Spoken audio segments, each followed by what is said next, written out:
de gente que tenemos aquí que se tienen que ir a otros países. Pero hay un problema porque, bueno, yo conozco científicos que tienen proyectos de investigación concedidos y no tienen gente que trabaje en ellos.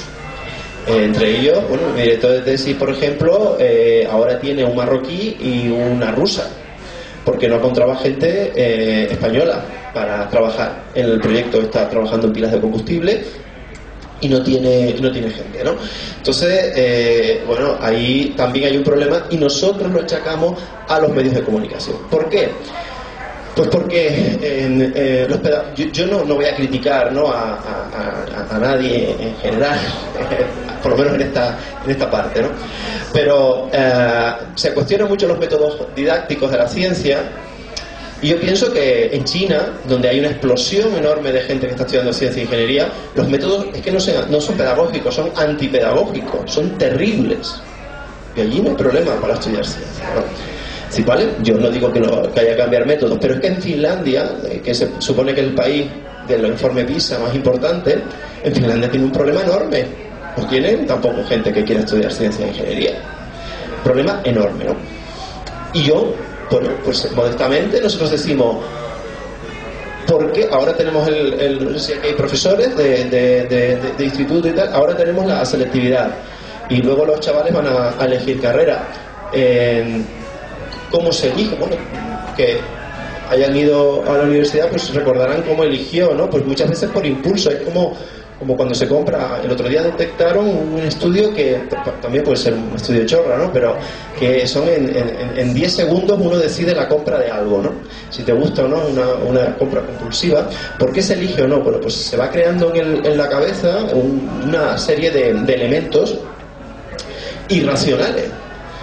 Y nosotros, por ejemplo, hemos comparado, parecerá una cosa muy friki, ¿no?, pero hemos comparado las casas, las viviendas de, por ejemplo, los abogados o los periodistas en las series de televisión y las viviendas de los científicos.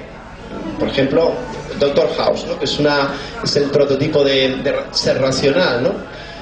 Bueno, pues es un desastre, ¿no? Las de los científicos, todas están desordenadas, no tienen nada en la nevera vacía. Es una vida que a ti no te gustaría llevar. Y eso no es cierto que los datos reales tengan digan eso de la gente que hace física frente a la gente que hace. O sea, la casa de un físico o de una física no está peor que la de un periodista o la de un abogado. Depende de la persona. O sea, es que no tiene que ver la titulación con cómo esté la casa de ordenado, si tiene parqueo, si la casa es más grande o más pequeña. Depende de cómo te haya tratado la vida, ¿no? Bueno, en fin. Y sin embargo en la televisión es abrumador la diferencia, ¿no? Es abrumadora. Otra cosa muy divertida es la vida. Claro, cuando uno tiene 17 años, pues pretende tener una vida sentimental por lo menos intensa, ¿no? Al principio, luego vamos reduciendo las expectativas, pero al principio la quieres mejor, ¿no?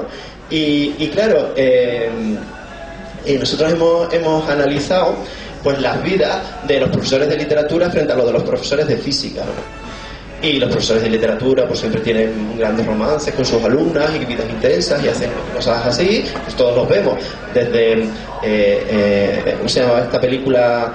Que era un profesor de literatura en un colegio, el Club de los Poetas Muertos, desde esta hasta, en fin, hasta otras muchas.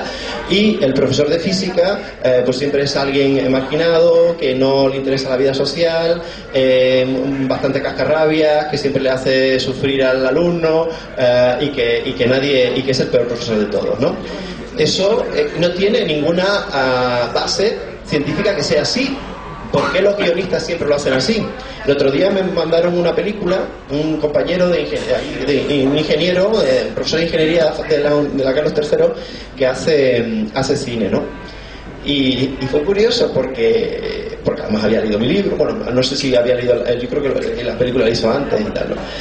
Pero hizo un guión en donde el científico era el más borde de todos los personajes. O sea, eran 5 personajes, una película muy, muy casera, ¿no? Pero interesante. Y se iban 4 amigos, se llama Mileuristas, la recomiendo, es interesante. No sé si cómo se puede ver o cómo se puede conseguir. Me la mandó en CD. Eran 5 amigos, que uno de ellos era estudiante de comunicación audiovisual y tenía que hacer una película sobre un día de ellos, ¿no? Entonces iban a ver una lluvia de estrellas, que se lo había indicado el físico, y realmente era el más borde de todo, o sea, y además luego es el que mata a otro de los personajes, etc. Entonces yo digo, bueno, pero esto ¿cómo lo puedes hacer tú? O sea, esto que lo haga otra persona, pero que hagas tú esto. Entonces, quiero decir que existe eso, ¿por qué? Porque en el imaginario eso ocurre, y desde el punto de vista literario, pues ya desde Próspero, el personaje de Shakespeare en La Tempestad, el personaje de Próspero, pues es un personaje realmente duro y un personaje, al que se le tiene miedo, ¿no? Y aparece en general en toda la historia del cine. Y a mí me han criticado mucho una parte del libro en el que hablo del personaje de la serie Aida, del chaval al que le gusta la ciencia. Pues es que los chavales de instituto no quieren ser como él, el de las gafitas, no me acuerdo cómo se llama ahora, Fidel. Pues es que chavales quieren ser como el otro, como el macarrilla, como el que no sabe nada, ¿no?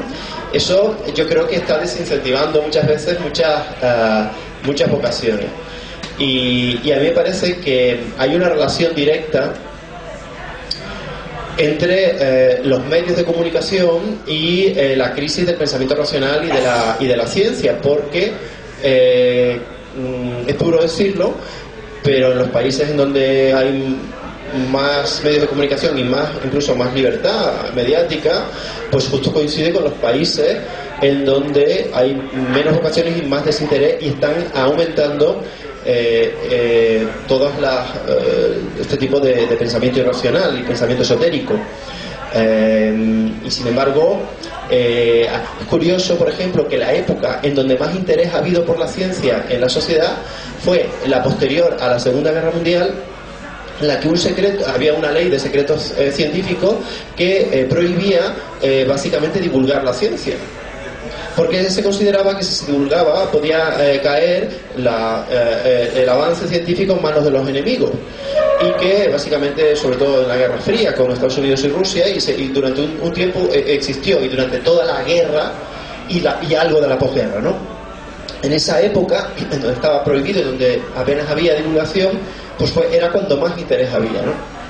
Por lo tanto, tenemos que, en general, profundizar, investigar, detectar qué está sucediendo, por qué está ocurriendo esto, y qué responsabilidad tienen los medios de comunicación. Yo siempre digo que si los medios de comunicación renuncian al pensamiento racional, entonces no tienen objeto, ¿no? Porque el periodismo ahí comparte objetivo con la ciencia, ¿no? Porque tanto los periodistas como los científicos tenemos el mismo objetivo, que es buscar la verdad y hacerla pública.